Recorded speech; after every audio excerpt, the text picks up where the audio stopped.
Hello, Tim from Fair Play now on the 24th of February 2024. A lot of 24s in that date, isn't there? But anyway, what I thought I'd do today is something a little bit different.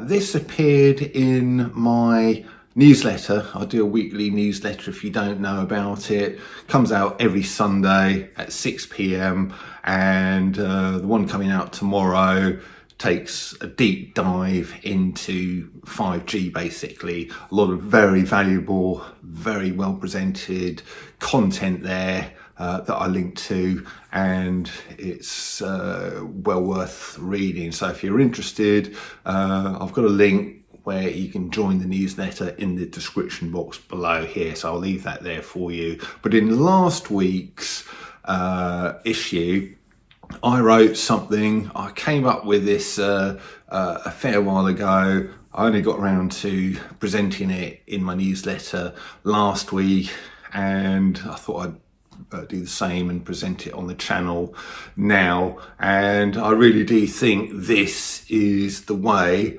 that certain people think. All I'm going to do pretty much for the rest of this video is just read this out. So I called it Into the Minds of Psychopaths, and let's start reading it to you. So I'm going to have to look down to read it, so please excuse me. Okay, here we go. Today I want to take a dive into what's possibly the mindset of the powers that shouldn't be, and how they might justify a pop agenda to both themselves and their useful idiot minions wanting a place on the ark. Know thy enemy is, after all, a useful thing to do. I actually thought of this ages ago, but for some reason didn't dare express it until now. Remember, this isn't what I think, but how I believe they do. If you're ready to dive into the minds of psychopaths, then let's go. But be warned, this isn't for the faint-hearted. It took from the year dot to 1820 for the world's population to reach 1 billion souls. Then it took a further 100 years for it to hit 2 billion in 1920. By 1970 we were at 3 billion, and then the 1980s, 1990s and 2000s saw 4, 5 and 6 billion respectively. Around a decade ago we saw 7 billion, and just a year or so ago the world's population hit 8 billion. So you can see the rate of population growth is accelerating and is likely to keep doing so.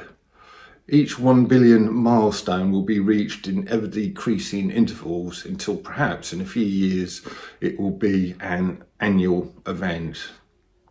So in just half a century, we could see a world population of over 50 billion people.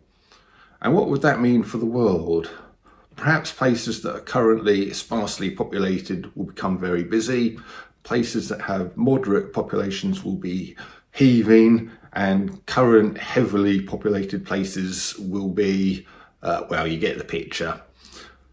Would the world's resources be able to cope? Or would tens of billions go without food, water and medical supplies, resulting in countless deaths? Everyone would be fighting over every scrap. Neighbours might have perhaps lethal conflicts over mere inches of disputed land. Nations the same over a few square miles. People would be fighting over everything. How many deaths would that mean? And that's before we even begin to contemplate the sheer misery of living cheek by jowl with countless others on a daily basis. Single occupancy or even single family homes would be a thing of the past. Perhaps the only way to house so many people would literally be to put them into concentration camp type conditions. Good hygiene and sanitation would be impossible. How many more deaths would that mean? Do we want the dystopian world with such high levels of death and untold misery? Perhaps it would be better to kill 7 billion people now as a one-off rather than see 1 billion deaths each year indefinitely.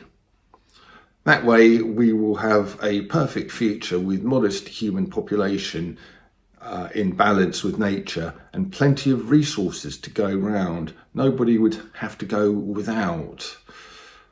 Yeah, right, because that's the way it worked when the population stood at 1 billion in the 1820. Not. Okay, it's me again, Tim, the psychopath nutter who was talking there. Has now left the room, thankfully. I told you it'd be heavy stuff. So I'll just carry on with what I was sort of writing last week.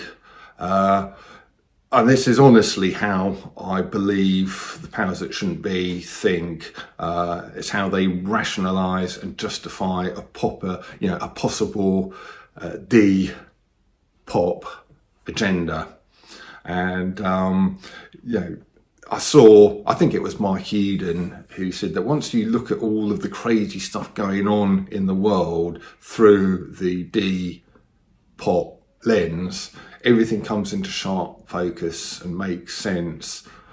Of course, the thinking outlined above comes with what's called a mindset of lack, which believes resources are limited and finite, and more people naturally means less to go round for each individual. But is this really the way the world works? I prefer a mindset of abundance, which I think these people are utterly incapable of. Think about it. The opportunities we have today far outseed those our forebears enjoyed 200 years ago, even though we have 7 billion more people. Yes, we have terrible poverty all around the world, but also so much more potential. If only the world was run properly, people's ingenuity could thrive to an extent where we could easily handle billions more souls. And the more people there is, the more ingenuity, opportunity and prosperity we'll have. I think it will be a virtuous rather than a vicious circle. If you think we have a population problem on this planet, may I suggest a change of mindset from one of lack to one of abundance might be the answer, because human D-pop is most certainly 100% not the answer. So that's basically what I wrote last week in my newsletter, and tell me what you think. I honestly think that is how the powers that shouldn't be might justify such an agenda. They might be sort of looking at what they would regard as a horrendously dystopian future where conflicts and sort of lack of food and water and other resources may well cause 1 billion deaths per year. And they might well think, well, just a few billion deaths now as a one-off may well be preferable to 1 billion deaths every year indefinitely. So I think that's how, I don't know what you think, but I think that is how they could well be thinking. And like I said in what I was reading there, when you look at things through the lens that I mentioned there, things do make a lot more sense, don't they? As horrendous as such an agenda might be. But just to close this off, I'll keep this one fairly short, this video, but I think, on the upside, we are winning I think the ways in which they were hoping to achieve such an agenda, if in fact that's what they are doing or were doing, or were wanting to do. That's not a given by any means, but it kind of makes sense if it is, what they're up to with some of the things they're doing. But I think they've failed. I really do. I think they were hoping to keep on giving people certain things on an indefinite basis, and people are pushing back against that. People are pushing back against other possible agendas to achieve the same result as well. What with the farmers' protests and all of that kind of thing. So I think people are waking up to this, and I think we are going to be at the stage where we wake up enough people into this, as to this possibility before they can achieve it. So I think we are winning, and we will get there, and it just needs more and more people to speak out about this sort of thing, make more and more people actually aware that this could be a thing, which is basically what this video is about.